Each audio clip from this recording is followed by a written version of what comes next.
Meus irmãos, abramos nossas Bíblias no Evangelho segundo escreveu Lucas, no capítulo de número 1, e façamos a leitura, ou ouçamos a leitura, que vai do versículo de 39 a 45.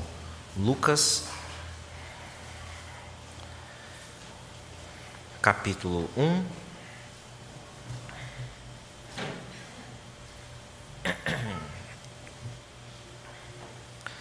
de 39 a 45.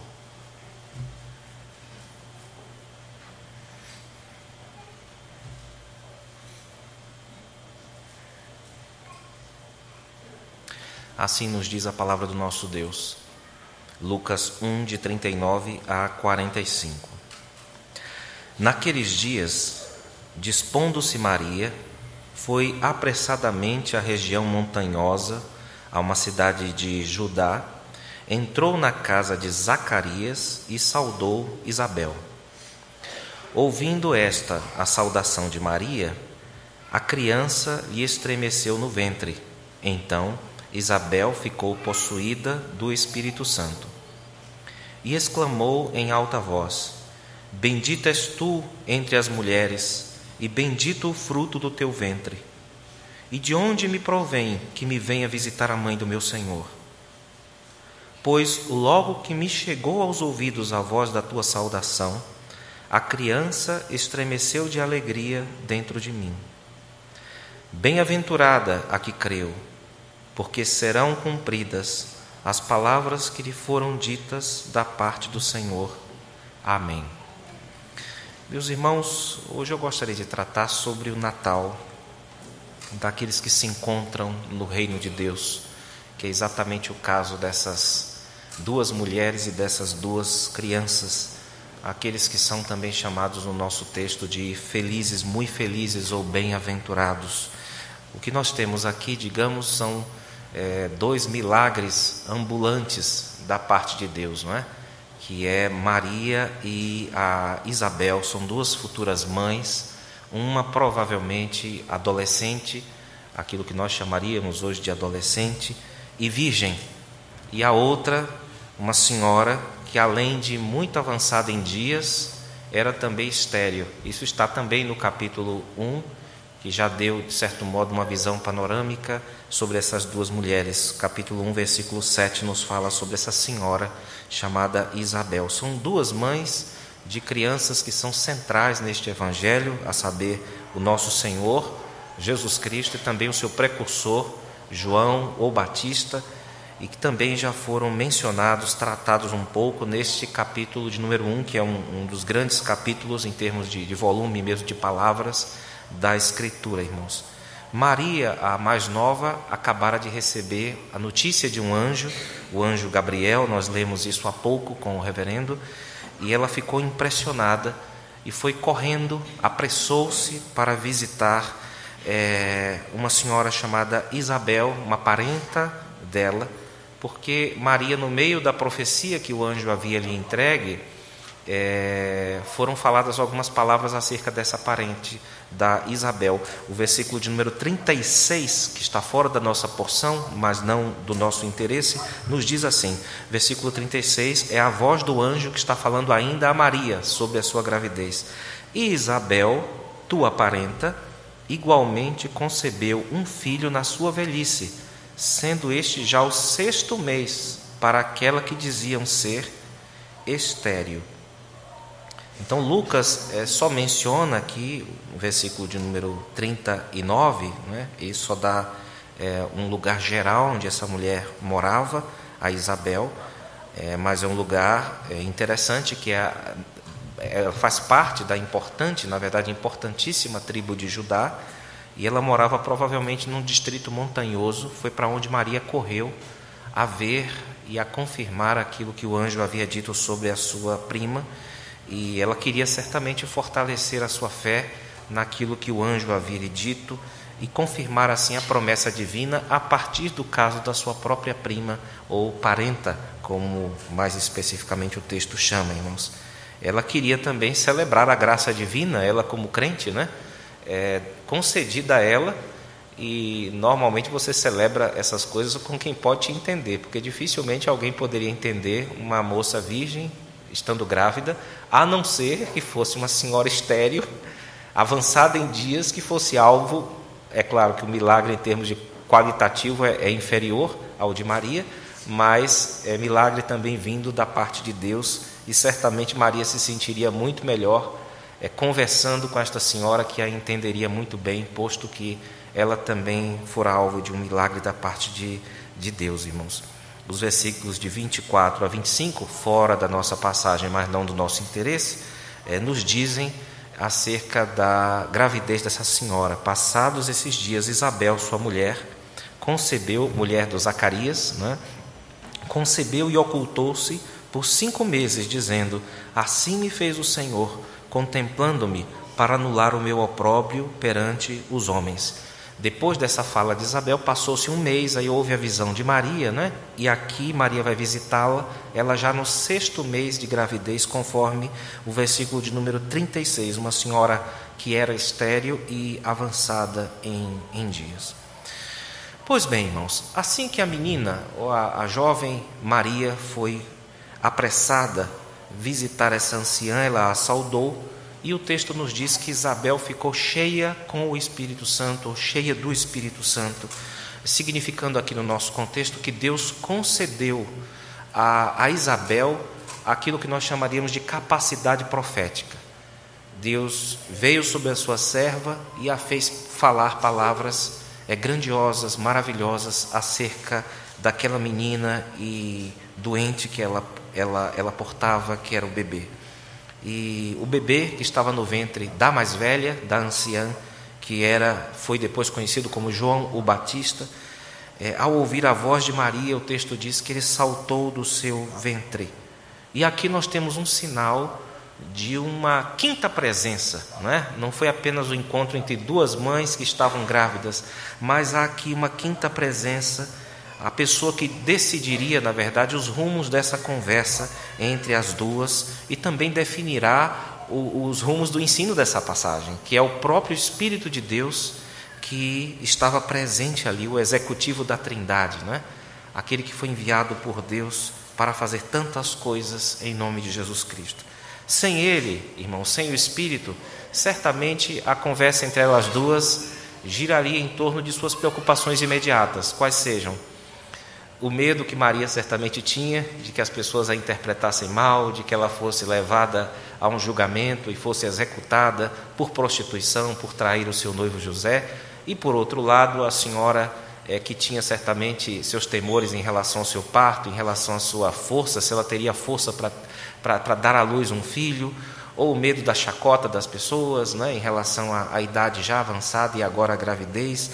Era provável que uma conversa dessas 2 senhoras, né, girasse em torno dessas coisas, mas o Espírito de Deus, ao possuir Isabel, ele eleva aqui sobremaneira, irmãos, o nível dessa conversa, que na verdade é um pronunciamento de Isabel. Maria só vai se pronunciar no famoso Cântico de Maria, que está fora do alcance dessa pregação. Mas a conversa ganhou as alturas, como eu disse, por causa da presença do Espírito de Deus que veio sobre Isabel e a fez profetizar acerca de Maria. A primeira coisa que Isabel diz aqui é que Maria estava grávida. Isabel não sabia disso, tá certo? Quem sabia era Maria, que Isabel já estava grávida, mas Isabel não sabia que aquela menina estava grávida. E além disso, o Espírito a fez confirmar aquilo que ele havia dito por intermédio do anjo Gabriel, uma espécie de resumo condensado de tudo aquilo que o Gabriel, o anjo, havia dito neste mesmo capítulo, atrás um pouco aí, a jovem Maria, irmãos. Vejam o versículo de número 42, ela diz: e exclamou em alta voz a Isabel: bendita és tu entre as mulheres, e bendito o fruto do teu ventre. Então nós temos aqui um caso diferenciado de gravidez, até mesmo em relação ao caso da anciã Isabel. Notem bem, irmãos, em termos de linhagem social e religiosa, a Isabel, ela era superior à Virgem Maria, né? Ela era primeiro um descendente de Arão, de um sacerdote. Isso está em Lucas capítulo 1, versículo 5, aí mesmo nesse capítulo. Ela era da tribo de Judá e ela era esposa de um importante sacerdote naquela época em Israel. Além disso, ela era idosa e havia um grande, profundo respeito dos jovens, ainda mais na idade de Maria, por aquelas senhoras já idosas. Maria, por outro lado, irmãos, era uma camponesa, uma mulher praticamente anônima. Era uma mulher pobre, muito provavelmente, sem parentes importantes e vinda do interior. Ela veio de Nazaré, não é? E era uma cidade do interior.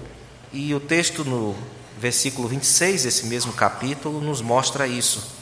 E ela seguiu a regra de como alguém menor na escala social entrar e saudar aquela que era maior em todos os sentidos que ela. E daí ela recebe como que instantaneamente uma notícia que certamente ela levaria a vida inteira para processar, não é? Ela recebeu a notícia que de fato é um emblema. Maria é um emblema dessa reviravolta que o Evangelho traz, de pegar aquilo que é mais baixo, aquilo que é mais humilde, desprezado pelos homens, pelo mundo, e colocar nas grandes alturas, que foi exatamente o caso dessa senhora, dessa Maria, irmãos. E a notícia foi essa: você é bendita entre as mulheres, e o fruto do teu ventre é bendito. Entre as mulheres está se falando de todas as gerações de mulheres do mundo, de todas as gerações. Maria era aquela que seria chamada de bendita, teria um destaque. Esse ponto precisa ser esclarecido, é claro, já que essa frase, aqueles que foram católicos ou que conhecem algo da religião católica sabem que ela compõe uma das cláusulas da oração da Ave Maria, né? A oração da Ave Maria, irmãos, ela foi criada mais ou menos, foi consolidada no século IV, e ela foi feita, digamos assim, de pedaços, de trechos da Escritura que foram deslocados e inseridos num contexto de oração, quando na verdade foi num contexto de anúncio. Então, quando o anjo diz Ave Maria, quando o anjo diz salve, né? Ave é salve, quando ele diz salve Maria, ele está saudando, está como que dando um bom dia ou anunciando alguma coisa grande que ele vai dizer. Ele não está orando a Maria, né? E depois, quando se diz bendito, né? Bendita és tu entre as mulheres e bendito é o fruto do teu ventre, isso é uma profecia de fato que é dada, que é entregue a Maria, para confirmar aquilo que ela cria, que ela tinha recebido do anjo, mas isso de modo algum pode ser recebida como uma oração, irmãos. Nesse contexto aqui, a ideia de que uma coisa depende da outra, ou seja, a segunda cláusula, bendito é o fruto do teu ventre, não é? Define a primeira, bendita és tu, ou seja, você é bendita, Maria. Sabe por quê? Porque você tem um fruto dentro de você que é bendito. Se você tirar isso de Maria, Maria volta a ser a camponesa anônima, a serva de Deus lá de Israel, sem parentes importantes, etc, etc, etc. Ela volta a ser aquilo que ela sempre foi. Mas porque há um fruto especial em Maria, Maria torna-se assim a bendita entre as mulheres. Então o anjo diz: Maria, você é agraciada. Você foi agraciada por Deus. E Isabel está dizendo a mesma coisa: você foi agraciada por Deus. E Maria dirá no seu cântico essencialmente a mesma coisa: eu fui agraciada por Deus. Deus virou o mundo de cabeça para baixo, porque Ele pegou aquela que era mais baixa, aquela que estava lá nos últimos lugares, e fez aquilo que Ele costuma, aliás, fazer, né, quando quer. É pegar aquele que é anônimo e colocar nas grandes alturas para assim melhor exaltar a sua glória, irmãos. E Maria deve ter ficado muito surpresa, irmãos, porque Isabel, sendo alguém importante, pelo Espírito de Deus se coloca numa posição inferior a Maria. Notem que ela diz aqui que é uma espécie de empregada do filho de Maria. Essa mulher numa escala tão alta, né, de nobreza entre os religiosos de Israel, ela se coloca aqui como uma empregada do filho de Maria, uma serva do filho de Maria, e se sente como que indigna da presença daquela meninazinha que foi visitá-la, porque para ela aquela menina era a mãe do Senhor de Isabel. era a mãe do meu Senhor, como ela mesma diz. Então, em sua modéstia, irmãos, ela reconhece que está recebendo uma grande honra da parte de Deus. E isso ela está dizendo puramente pelo espírito da profecia, porque o Espírito de Deus está sobre ela, mostrando todas essas coisas. Ao mesmo tempo, com isso, ela está assim exaltando a condição de Maria como bendita entre todos, e assim está confirmando o testemunho do anjo Gabriel. Há alguns versículos atrás, versículos 28, por exemplo, versículo 30, o anjo Gabriel reconhece em Maria uma mulher que foi agraciada por Deus e bendita entre todas. E o sentimento de alegria que toma conta de Isabel, ele é um sentimento ligado a esses dois homens, não é? Tanto ao nosso Senhor Jesus, foi um dia de grande alegria, e também ao João Batista. Isso desde o capítulo 1 de Lucas, versículo de número 14, nos fala dessa associação, né, entre o nascimento de João Batista e um momento de grande alegria para o mundo. E também o nascimento do nosso Senhor é um momento de grande alegria. A alegria é o grande sentimento quando ocorre essa espécie de inauguração visível do reino de Deus. Esse é um dos sentimentos que mais flui, não é? Você vê muitos cânticos, especialmente em Lucas, a sequência de cânticos, anjos, pessoas comovidas com o fato de que Deus visitou o seu povo num momento muito difícil, que era um momento de quase escravidão, de servidão do povo de Israel à nação estrangeira, no caso Roma, irmãos. E daí nós temos essa sequência de cânticos em Lucas, que expressam, sobretudo, esse sentimento de que Deus governa todas as coisas, de que Deus está cuidando do seu povo. Esse sentimento, normalmente, de quem percebe isso, é descrito como alegria, irmãos. O versículo de número 45, neste versículo, a expressão bem-aventurada é aplicada a Maria. Essa expressão normalmente é usada na Escritura para pessoas que receberam a graça da salvação, como nós vemos, por exemplo, na sequência das bem-aventuranças, no Evangelho de Mateus, no capítulo de número 5, irmãos. Aqui isso está implicado, mas o que Lucas pretende destacar aqui em Maria, irmãos, é uma fé que Maria possui, uma fé capaz de abraçar as promessas de Deus. É isso que o Lucas está destacando aqui, por meio dessa fala de Isabel. É que Maria foi alguém que não apenas foi agraciada, mas cuja fé em Deus abriu-se para acolher as promessas de Deus. A palavra de Deus nos ensina sobre graça e sobre fé, nos ensina esse texto sobre a vontade divina, nos ensina sobre alegria e nos ensina sobre a presença do Espírito de Deus como dons, como graças concedidas a essas duas servas do Senhor. Nós aprendemos também aqui, nesse texto, irmãos, que os milagres, eles concorrem para a salvação do povo de Deus. Ou seja, Deus não está fazendo milagres gratuitos aqui, e nunca houve um milagre que Deus tenha feito na história do mundo que fosse apenas para beneficiar um fulano ou um cicrano. Os milagres sempre têm uma extensão muito grande, tanto de significado como também de alcance concreto. Então, sempre que Jesus faz um milagre, nós não devemos nunca entender aquilo como um benefício particular a alguma coisa. Tanto é que esses milagres são chamados de sinais. E sinais são movimentos divinos que apontam para além de si. Então fica tudo muito complicado hoje, quando as pessoas ficam falando de milagres num sentido mais particularizado, não é? Como se aquilo não tivesse uma função de sinalizar algo para além da cura ou para além do movimento de livramento ou de ajuda divino chamado de milagre, irmãos. Então nós temos aqui um Deus que faz da estéril mãe de filhos com o propósito salvífico. Nós temos aqui um Deus que faz também da virgem mãe de filho, para realizar o seu plano de salvação na história da humanidade, irmãos. E esse texto nos ensina também que os milagres são uma espécie de chamado à fé. Todas as vezes, caso você presencie um milagre na sua vida, ou leia acerca de um milagre na Escritura, pode procurar no contexto que você vai encontrar que aquilo ali é uma espécie de chamado de Deus, para que as pessoas acreditem nele. Então, quando você presenciar um ou ler um na Escritura, como é o caso aqui, esse texto está te chamando e te perguntando de que lado você está. Você está do lado desse Deus que opera milagres e por meio desses sinais Ele demonstra o modo como quer salvar o mundo, ou você vai se insurgir contra esses milagres?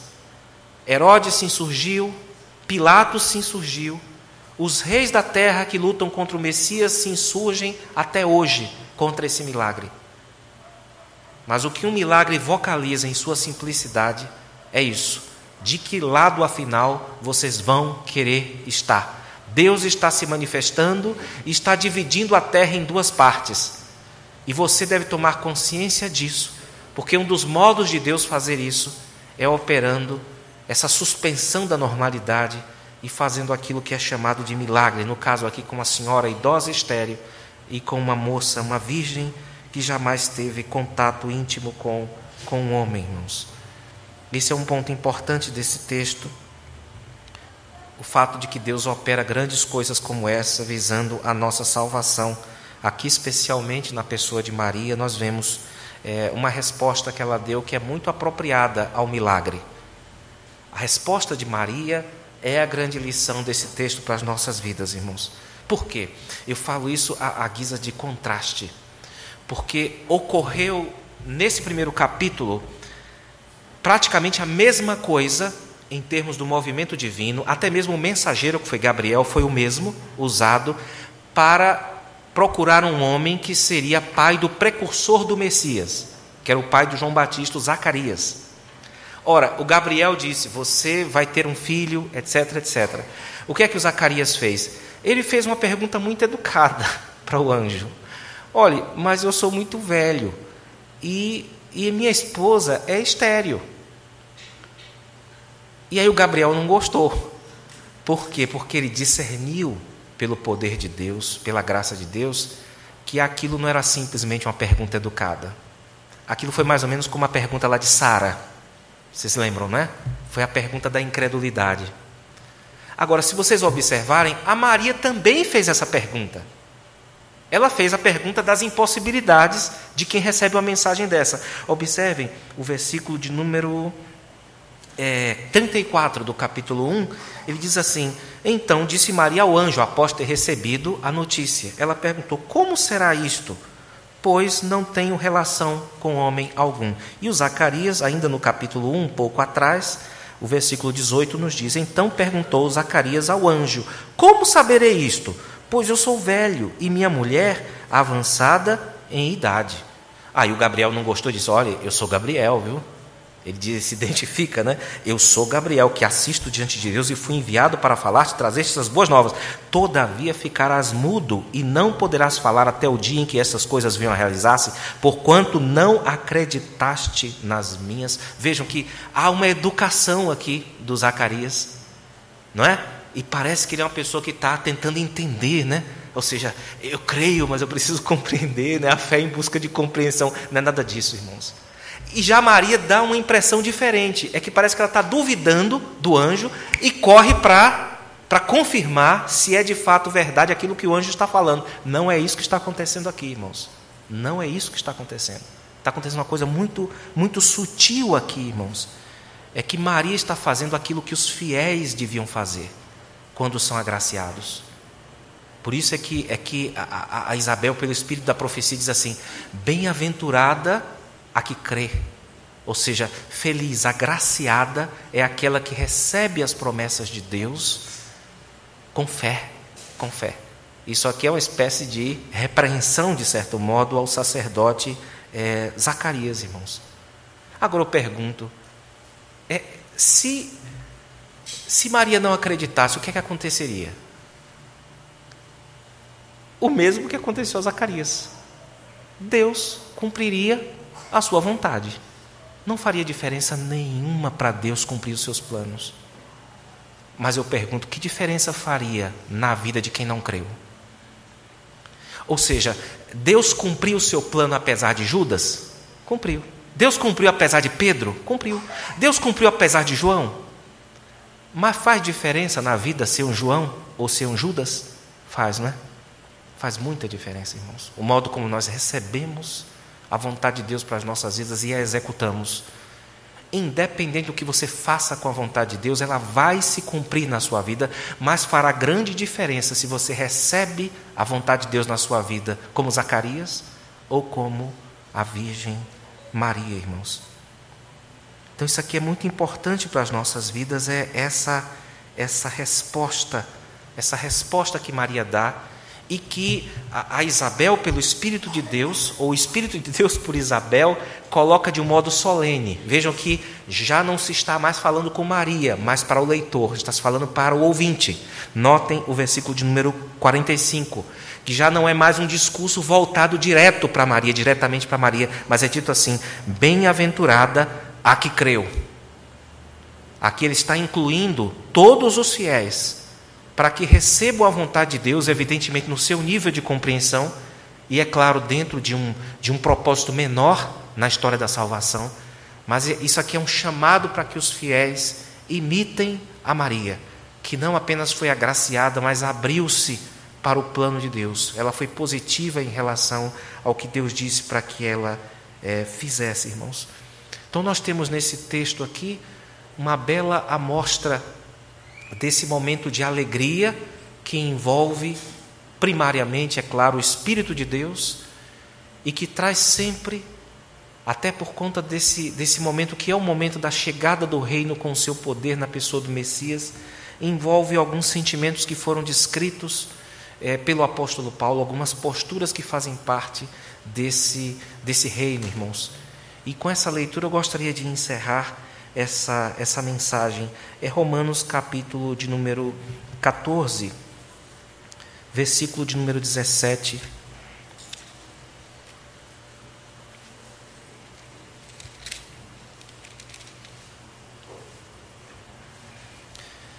Que descreve bem aquilo que ocorreu ali, aquele momento que ocorreu na vida daquelas duas servas do Senhor que estavam no centro da vontade de Deus e do reino do Senhor. O texto nos diz assim, Paulo dizendo o que é o reino de Deus. O reino de Deus não é comida nem bebida. É um texto perfeito para o Natal, tá? O reino de Deus não é comida nem bebida, mas justiça, paz e alegria no Espírito Santo, irmãos. Esse é o Natal verdadeiro.